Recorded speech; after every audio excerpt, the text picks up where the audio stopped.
Hi everyone, I am Dr. Fahim Mushtaq. Today we are going to discuss the OSI model versus the TCP/IP model. In today's lecture, we will cover the two major discussion in which include the OSI versus the TCP/IP and other one is the lack of OSI model success. At first stage, we will discuss the OSI versus the TCP/IP model. When we compare these two models, we find that two layers, session and presentation, are missing from the TCP/IP protocol suite. These two layers were not added to the TCP/IP suite after the publication of OSI model. The application layer in the suite is usually considered to be a combination of three layers in the OSI model.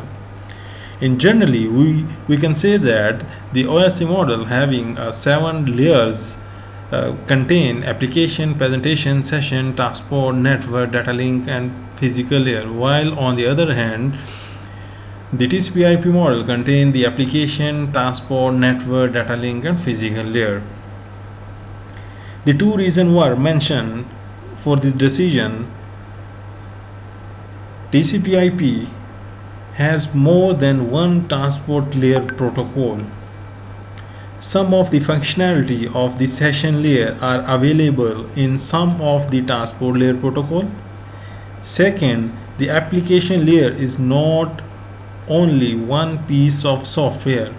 Many applications can be developed at this layer. If some of the functionality mentioned in the session and presentation layer are needed for particular application, they can be included in the development of that piece of software. Here mention the some weaknesses of the OSI model success. The OSI model appear after the TCP/IP protocol suite.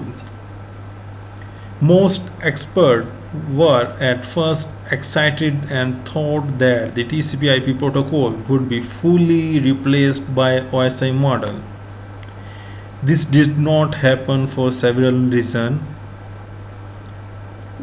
but we describe only three which are agreed upon by all experts in the field. The first reason is that OSI model was completed when TCP/IP was fully in place and a lot of time and money had been spent on the suite. Changing it would cost a lot. Secondly, some layers in the OSI model were never fully defined.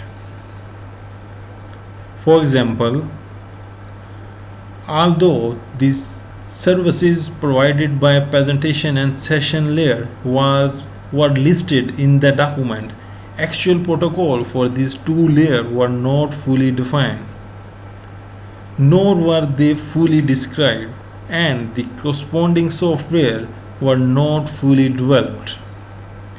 The third main reason is that when OSI model was implemented by an organization in different application, it did not show a high enough level of performance to entice the Internet Authority to switch from TCP/IP protocol suite to the OSI model.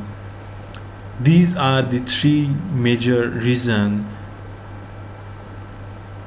where the OSI model have not success and replaced by the TCP/IP model. Thank you for watching today's lecture. Keep watching the next video for more detail regarding the computer network course.